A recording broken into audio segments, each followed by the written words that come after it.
Magandang hapon mga ka-happy hour.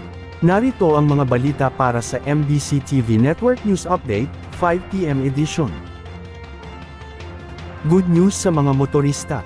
Magkakaroon ng malaking rollback sa presyo ng mga produktong petrolyo, epektibo ngayong huling Martes sa buwan ng Agosto. Ito ang pinal na estimates ng Department of Energy para sa bawas presyo sa mga produktong petrolyo.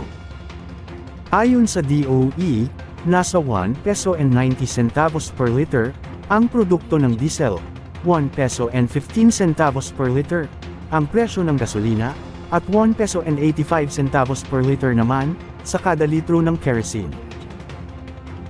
Samantala, sa Showbiz Spotted, Chelsea Manalo, nag-trending ang isang painting sa National Museum.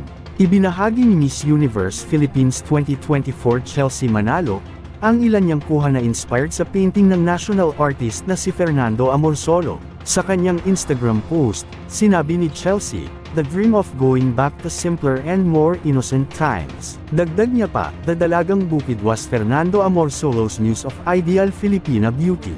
Si Chelsea ang magiging pambato ng Pilipinas sa Miss Universe 2024, na gaganapin sa Mexico sa Nobyembre. Para naman sa Metro Manila ngayon, bahagi ng Market Avenue, magkakaroon ng one-way sa Barangay Palatio simula ngayong araw. Pasadong 1:00 ng madaling araw, inaabiso ng Pasig City Public Information Office na pansamantalang magkakaroon ng one-way sa bahagi ng Market Avenue mula MH Del Pilar Street hanggang Santos Street southbound sa Barangay Palatio, Pasig City. Ito ay dahil sa isasagawa ng Araw ng Palatio. Ito ay matatagal ang nasabing abiso hanggang mamayang 12:00 ng hating gabi. Ating alamin ang mga latest update mamayang 5:30 ng hapon, sa programang Metro Manila Ngayon, Afternoon Edition.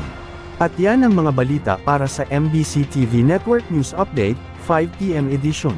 Samahan ninyo kami bukas, mula 9:00 ng umaga, hanggang 5:00 ng hapon.